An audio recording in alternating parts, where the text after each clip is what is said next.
राज्यसभेत पंतप्रधान नरेंद्र मोदी संवाद साधत आहेत। दोनों सदनों को संबोधित करते हुए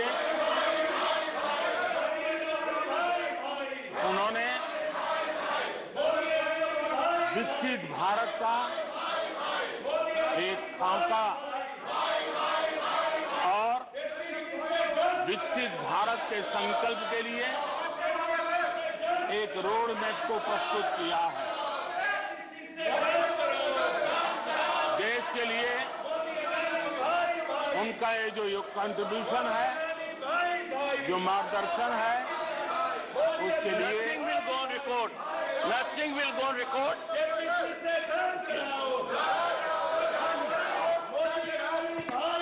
Honorable members, honorable members, honorable members, take your seat. Honorable members, honorable members,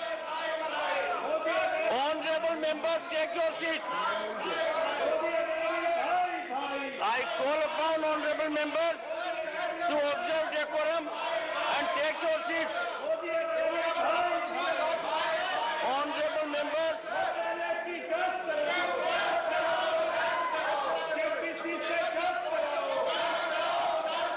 honorable members, take your seats. I will be called upon to name you. I will be called upon to name you.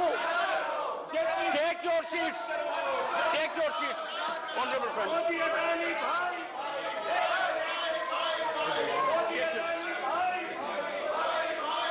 Honorable friends. Nothing will go on record except the Honorable Prime Minister's address. आदरणीय सभापति जी, मैं उन सभी सदस्यों का भी आभार व्यक्त करता हूं जिन्होंने इस चर्चा में भाग लिया, अपनी कल्पना के अनुसार चर्चा को विस्तार देने का प्रयास भी किया और इसलिए मैं सदन में हिस्सा लेने और चर्चा में हिस्सा लेने वाले सभी आदरणीय सदस्यों का धन्यवाद करता हूं। आदरणीय सभापति जी, ये सदन राज्यों का सदन है। बीते दशकों में अनेक बुद्धिजीवियों ने इस सदन से देश को दिशा दी है, देश का मार्गदर्शन किया। इस सदन में अनेक साथी ऐसे हैं जो अपने व्यक्तिगत जीवन में भी बहुत कुछ सिद्धियां प्राप्त की हुई हैं, अपने व्यक्तिगत जीवन में बहुत बड़े काम भी किए हुए हैं और इसलिए इस सदन में जो भी बात होती है उस बात को देश बहुत गंभीरता से सुनता है और देश उसे बहुत गंभीरता से लेता है। लेकिन आदरणीय सभापति जी, ये भी दुर्भाग्यपूर्ण है, इतने महत्वपूर्ण सदन में कुछ लोगों का व्यवहार, कुछ लोगों की वाणी न सिर्फ सदन को लेकिन देश को निराश करने वाली रही।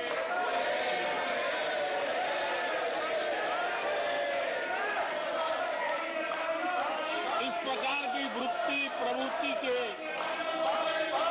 माननीय सदस्यों को मैं यही कहूंगा, कीचड़ उसके पास था, कीचड़ उसके पास था, मेरे पास गुलाल।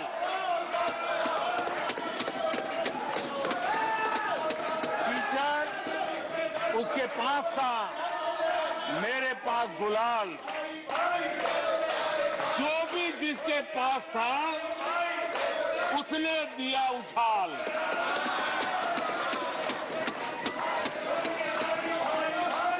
और अच्छाई है, जितना कीचड़ उछालोगे कमल उतना ही ज्यादा खिलेगा।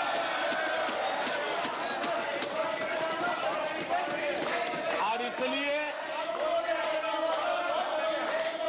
कमल खिलाने में आपका प्रत्यक्ष परोक्ष जो भी योगदान है, इसके लिए मैं उनका भी आभार व्यक्त करता हूं।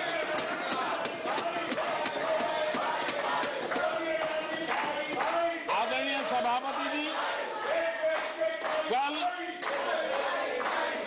विपक्ष के हमारे वरिष्ठ साथी आदरणीय खड़गे जी ने कहा कि हमने 60 साल में मजबूत बुनियाद बना रहे, ऐसा कल आपने कहा। और उनकी शिकायत थी कि बुनियाद तो हमने बनाई और क्रेडिट मोदी ले रहा है। लेकिन आदरणीय सभापति जी, 2014 में आकर के जब मैंने बारीकी से चीजों को बड़ी गहराई से देखने का प्रयास किया, फर्स्ट हैंड इंफॉर्मेशन लेने का प्रयास किया, तो मुझे नजर आया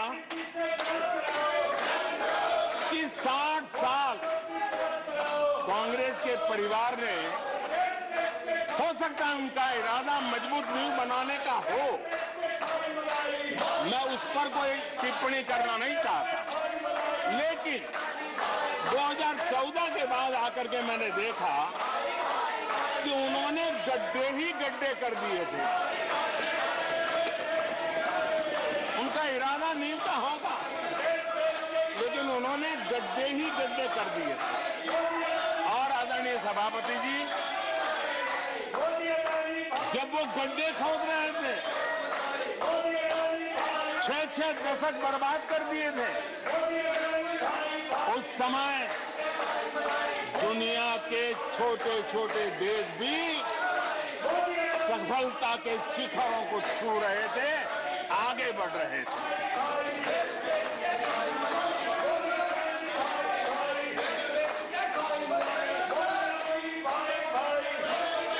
आदरणीय सभापति जी,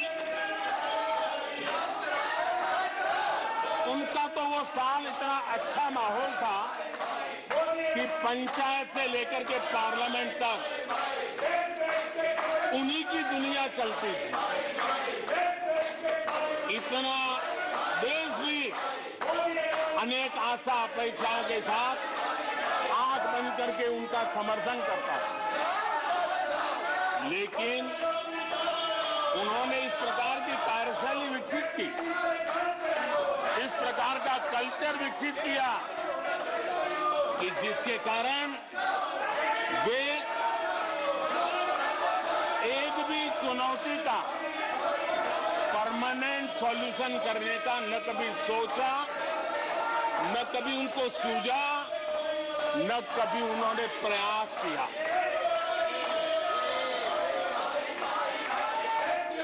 वे बहुत हो हल्ला हो जाता था तो चीजों को छू लेते थे, टोकनिज्म कर लेते थे और फिर आगे चले जाते थे। समस्याओं का समाधान करना ये उनका दायित्व था। देश की जनता समस्याओं से जूझ रही थी, देश की जनता देख रही थी कि समस्या का समाधान कितना बड़ा लाभ कर सकता है, लेकिन उनकी प्रायोरिटीज अलग थी, उनके इरादे अलग थे और उसके कारण किसी भी बात का परमानेंट सॉल्यूशन का प्रयास नहीं किया। आदरणीय सभापति जी, सरकार की पहचान जो बनी है वो हमारे पुरुषार्थ के कारण बनी है। एक के बाद उठाए गए कदमों के कारण बनी हुई, और आज हम परमानेंट सॉल्यूशन की दिशा में आगे बढ़ते रहे हैं। हम एक एक विषय को छू करके भागने वाले लोग नहीं, लेकिन देश की मूलभूत आवश्यकताओं को परमानेंट सॉल्यूशन पर बल देते हुए हम आगे बढ़ रहे हैं। आदरणीय सभापति जी, अगर मैं पानी का ही उदाहरण लूं तो वो जमाना था कि किसी गांव में एक हैंडपंप लगा दिया तो हफ्ते भर उसका उत्सव मनाया जाता था, और उस टोकनिज्म से पानी का काम किया करके गाड़ी चलाई जाती थी। कल यहाँ गुजरात का जिक्र कर रहे थे, आप हैरान होंगे,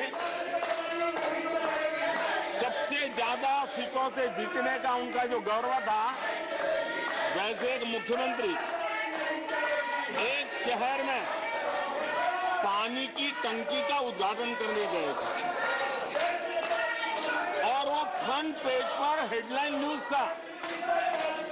यानी समस्याओं का टोकनिज्म क्या होता है, कैसे टाला जाता है, ये कल्चर देश ने देखा है। हमने भी पानी की समस्या को सुलझाने के लिए रास्ते अपनाए। हमने जल संरक्षण, जल सिंचन हर पहलू पर ध्यान दिया। हमने कैच द रेन अभियान से जनता को जोड़ा। इतना ही नहीं, आजादी के पहले से अब तक हम सरकार में आने तब तक सिर्फ 3 करोड़ घरों तक नल से जल मिलता था। आदरणीय सभापति जी, पिछले 3-4 साल में आज 11 करोड़ घरों को नल से जल मिल रहा है। भारत पानी की समस्या जो हर परिवार की समस्या होती है, जीवन में उसके बिना चल नहीं सकता, और भविष्य के संभावनाओं को भी देखते हुए हमने उसके समाधान के रास्ते चुने। आदरणीय सभापति जी, मैं एक और विषय पर भी जाना चाहता हूं। Empowerment of common people. बैंकों का राष्ट्रीयकरण हुआ था, इस बात से हुआ था कि गरीबों को बैंकों का अधिकार मिले, ऐसी बहानेबाजी की गई थी। लेकिन इस बैंक देश के आधे से अधिक लोग बैंक से दरवाजे तक नहीं पहुंच पाए। हमने परमानेंट सॉल्यूशन निकाला और जनधन अकाउंट का अभियान चलाया, बैंकों को मोटिवेट किया, ऑन बोर्ड लिया। पिछले 9 साल में ही 48 करोड़ जनधन बैंक खाते खोले गए। इसमें 32 करोड़ बैंक खाते ग्रामीण और कस्बों में हुए हैं। यानी देश के गांव तक प्रगति की मिसाल को ले जाने का प्रयास हुआ। कल खड़गे जी शिकायत कर रहे थे कि मोदी जी बार बार मेरे चुनावी क्षेत्र में आते हैं। वो कह रहे थे मोदी जी कलबुर्गी आ जाते हैं। मैं जरा खड़गे जी को कहना चाहता हूं, मैं आता हूं उसकी शिकायत करने से पहले ये भी तो देखो कि कर्नाटका में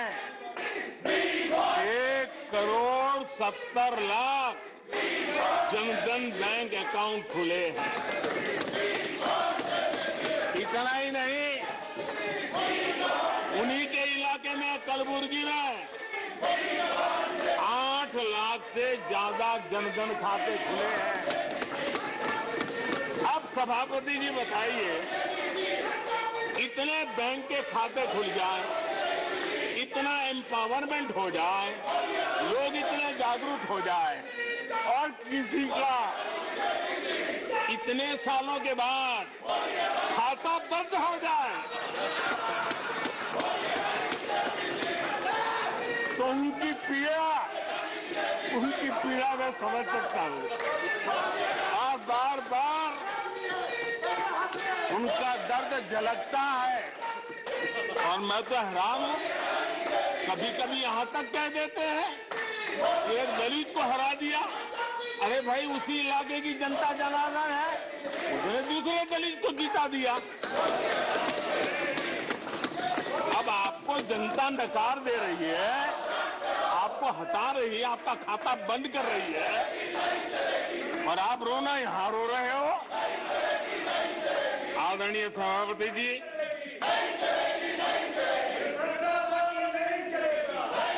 जनधन, आधार, मोबाइल, ये जो त्रिशक्ति है, और उसने सीधा डायरेक्ट बेनिफिट ट्रांसफर, उस योजना के तहत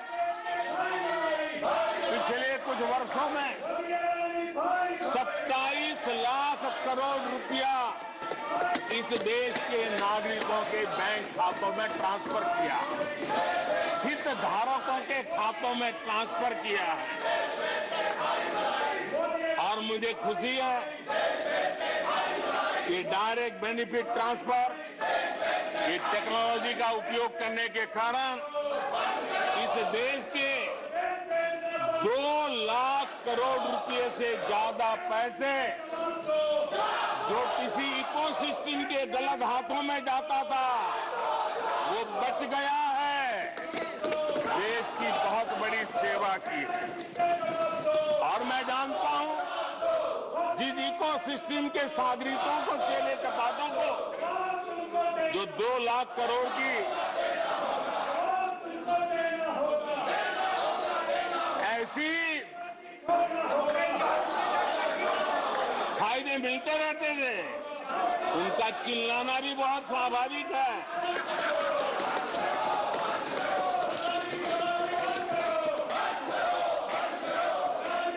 आदरणीय सभापति जी, हमारे देश में पहले परियोजनाएं अटकाना, लटकाना, भटकाना, ये उनकी कार्य संस्कृति का हिस्सा बन गया था। यही उनका कार्य करने का तरीका बन गया था। ईमानदार टैक्स पेयर की गाढ़ी कमाई, उसका नुकसान होता था।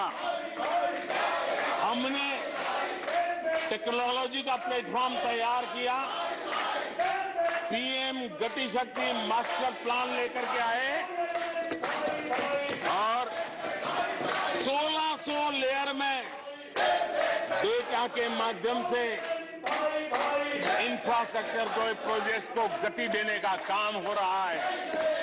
जो योजनाएं बनाने में महीनों लग जाते थे, वो आज सप्ताहों के भीतर भीतर उसको आगे बढ़ा दिया जाता है, क्योंकि आधुनिक भारत के निर्माण के लिए इंफ्रास्ट्रक्चर का महत्व हम भली भांति समझते हैं, स्केल का भी महत्व समझते हैं, स्पीड का भी महत्व समझते हैं और टेक्नोलॉजी के माध्यम से परमानेंट सॉल्यूशन और परमानेंट एस्पिरेशन का एड्रेस करने का प्रयास आदरणीय सभापति जी हम कर रहे हैं।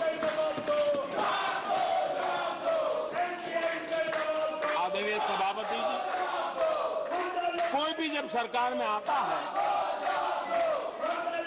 तो वो देश के लिए कुछ करने के वादे करके आता है, जनता का कुछ भला करने के वादे करके आता है, लेकिन सिर्फ भावनाएं व्यक्त करने से बात बनती नहीं है।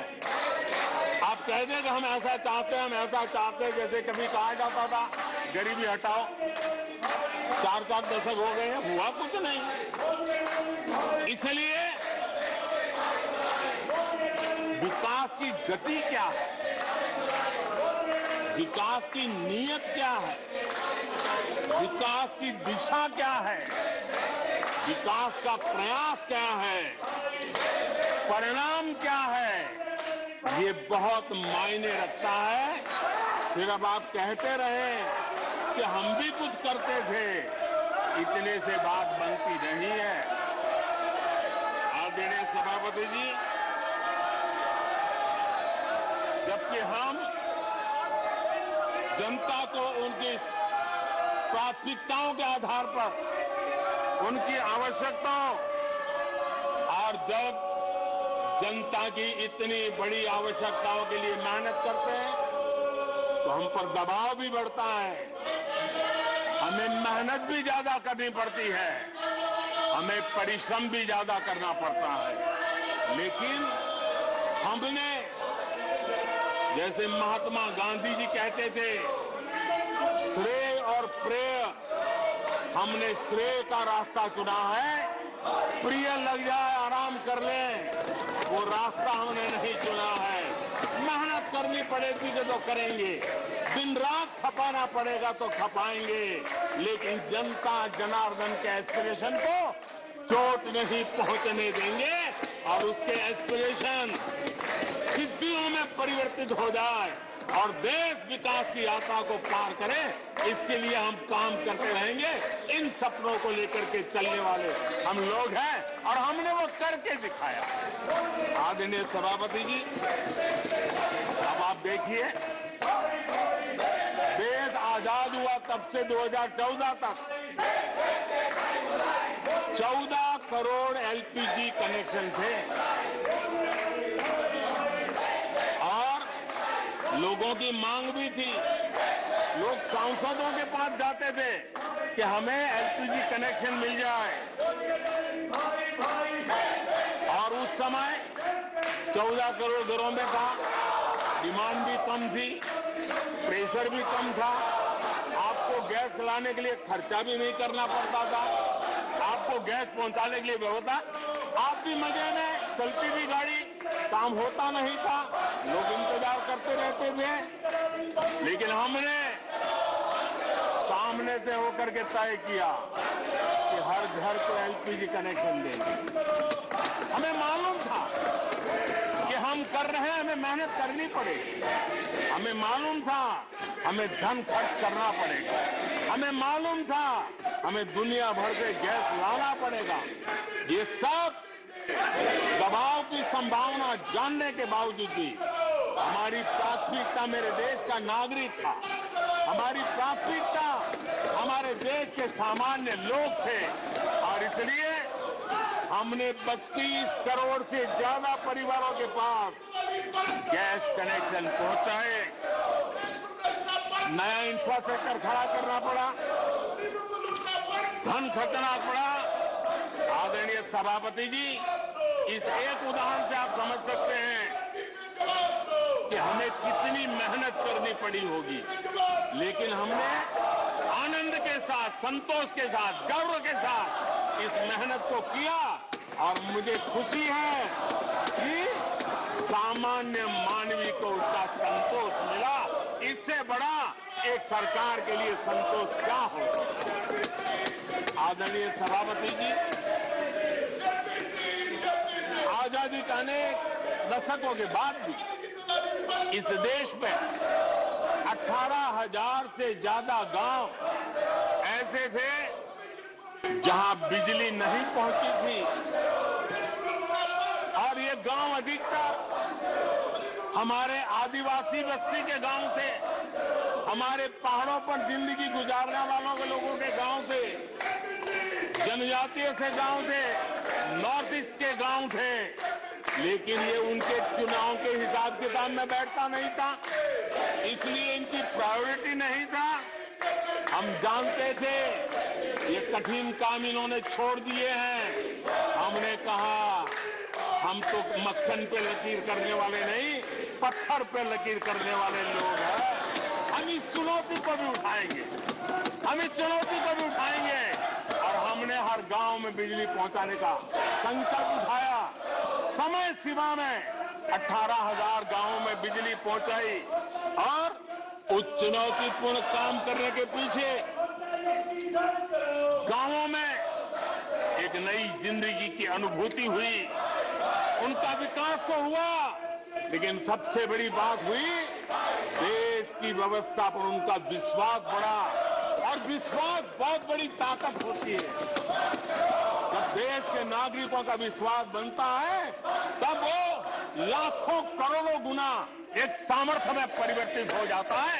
वो विश्वास हमने जीता है और हमने मेहनत की, हमें मेहनत पड़ी, लेकिन मुझे खुशी है कि उन दूर दराज के गांवों को आजादी के इतने सालों के बाद नई आशा की किरण दिखाई दी, संतोष का भाव प्रकट हुआ और वो आशीर्वाद आज हमें मिल रहे हैं।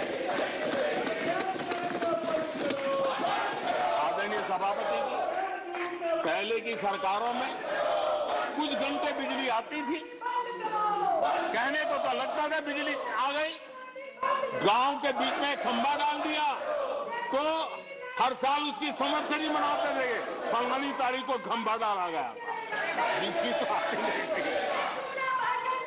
आज बिजली पहुंची इतना ही नहीं, औसत हमारे देश में 22 घंटे बिजली देने के प्रयास में हम सफल हुए। हमें इस काम के लिए नई ट्रांसमिशन लाइनें लगानी पड़ी, हमें नए ऊर्जा उत्पादन के लिए काम करना पड़ा, हमने सौर ऊर्जा की ओर जाना पड़ा, हमें रिन्यूएबल एनर्जी का नए क्षेत्र खोजने पड़े। हमने लोगों को उनके भाग्य पर नहीं छोड़ दिया, राजनीतिक फायदे घाटे की बात नहीं सोची। हमने देश का आने वाली कल उज्जवल बनाने का रास्ता चुना। हमने खुद के लिए दबाव बढ़ाया, लोगों की मांग बढ़ने लगी, दबाव बढ़ने लगा। हमने मेहनत वाला रास्ता चुना और इसके नतीजे आज देश देख रहा है। देश ऊर्जा के क्षेत्र में प्रगति की ऊंचाइयों को प्राप्त कर रहा है। आदरणीय सभापति जी,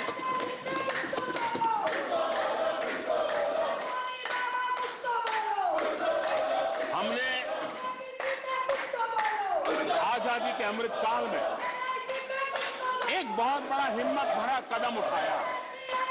मैं जानता हूं ये आसान नहीं है, हमें बहुत मेहनत करनी पड़ेगी और वो रास्ता हमने चुना है सैचुरेशन का।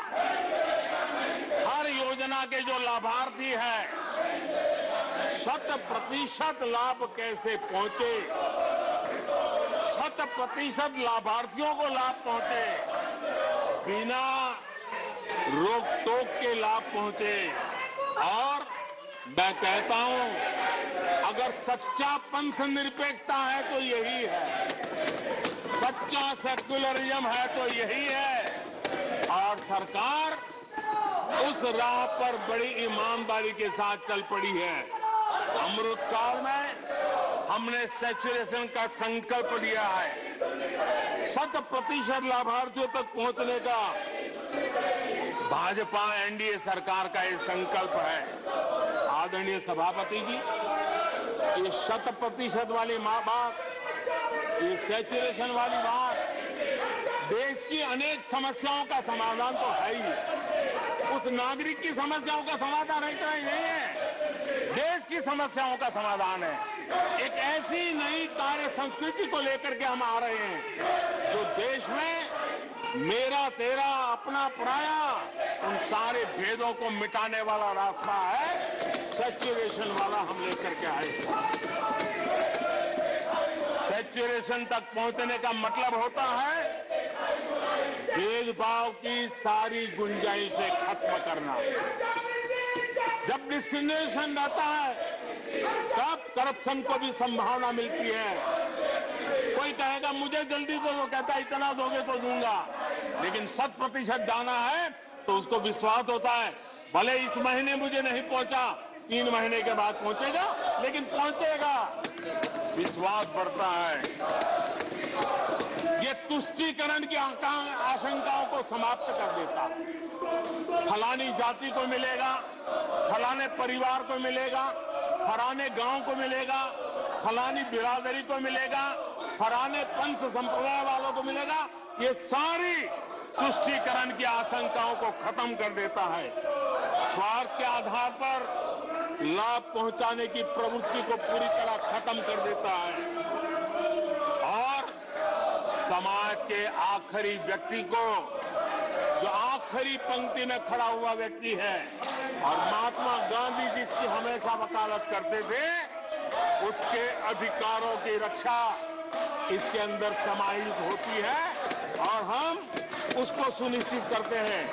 और सबका साथ सबका विकास, ये मतलब यही है कि 100% उनके हकों को पहुंचाना। जब सरकार की मशीनरी का लक्ष्य हर पात्र व्यक्ति तक पहुंचने का हो तो भेदभाव पक्षपात टिक ही नहीं सकता। इसलिए हमारा ये 100% सेवा अभियान सोशल जस्टिस, सामाजिक न्याय, इसका बहुत बड़ा सशक्त माध्यम है। यही सामाजिक न्याय की असली गारंटी है। यही सच्ची पंथ निरपेक्षता है, यही सच्चा सेकुलरिज्म है। हम देश को विकास का ये मॉडल दे रहे हैं जिसमें हितधारक सबको उनके हक मिले। देश हमारे साथ है। कांग्रेस को बार बार देश नकार रहा है, लेकिन कांग्रेस और उसके साथी अपनी साजिशों से बाज नहीं आते हैं और जनता ये देख भी रही है और उनको हर मौके पर सजा भी देती रही। आदरणीय सभापति जी, हमारे देश की आजादी में 1857 से लेकर के स्वतंत्र संग्राम का कोई भी दशक उठा लीजिए, हिंदुस्तान का कोई भी भूभाग उठा लीजिए, मेरे देश की आजादी की लड़ाई में मेरे देश के आदिवासियों का योगदान स्वर्णिम पृष्ठ से भरा पड़ा हुआ है। गर्व होता है देश को कि मेरे आदिवासी भाइयों ने आजादी के महात्म्य को समझा था, लेकिन दशकों तक मेरे आदिवासी भाई विकास से वंचित रहे और विश्वास का सेतु तो कभी बन ही नहीं पाया। आशंकाओं से भरी हुई व्यवस्था बनी और उन नौजवानों के मन में बार बार सरकारों के लिए सवाल उठते चले गए, लेकिन उन्होंने सही नीयत से काम किया होता, नेक नीयत से काम किया होता, आदिवासियों के कल्याण के प्रति समर्पण भाव से काम किया होता, तो आज 21वीं सदी के तीसरे दशक में मुझे इतनी मेहनत नहीं करनी पड़ती, लेकिन उन्होंने नहीं किया। अटल बिहारी वाजपेयी की सरकार थी, पहली बार इस देश में आदिवासियों के विकास के लिए अलग मंत्रालय बना, पहली बार आदिवासियों के कल्याण के लिए, भलाई के लिए, विकास के लिए अलग बजट की व्यवस्था हुई। आदरणीय सभापति जी, हमने 110 जिलों को आकांक्षी जिलों के रूप में आइडेंटिफाई किया, जो विकास में पीछे रह गए, सामाजिक न्याय जैसे महत्व का है, एवं भौगोलिक रूप से भी जो पीछे रह गए हैं उनको न्याय दिलाना उतना ही आवश्यक होता है। और इसलिए हमने 110 आकांक्षी जिले और 110 में आधे से अधिक वो इलाके हैं जहां बहुल जनसंख्या जनजातीय है, मेरे आदिवासी भाई बहन रहते हैं। 3 करोड़ से ज्यादा आदिवासी भाइयों को इसका सीधा लाभ मिला है, उनके जीवन में बदलाव आया है। इन क्षेत्रों में शिक्षा, स्वास्थ्य, इंफ्रास्ट्रक्चर, इसमें अभूतपूर्व सुधार हुआ है, क्योंकि हमने 110 जिलों पर विशेष फोकस किया है, उनका रेगुलर मॉनिटरिंग कर रहे हैं। यहां पर हमारे कुछ माननीय सदस्यों ने ट्राइबल सब प्लान की बात का जिक्र किया था। मैं ऐसे साथियों का अनुरोध करता हूं कि जरा समय निकाल करके किसी पढ़े लिखे व्यक्ति की मदद लेकर के बैठिए, जो बजट को अध्ययन कर सकता है, थोड़ा समझा सकता है, और आप देखेंगे तो पता चलेगा कि बजट में शेड्यूल्ड ट्राइब कंपोनेंट फंड्स, इसके तहत 2014 के पहले की तुलना में 5 गुना अधिक वृद्धि हुई है।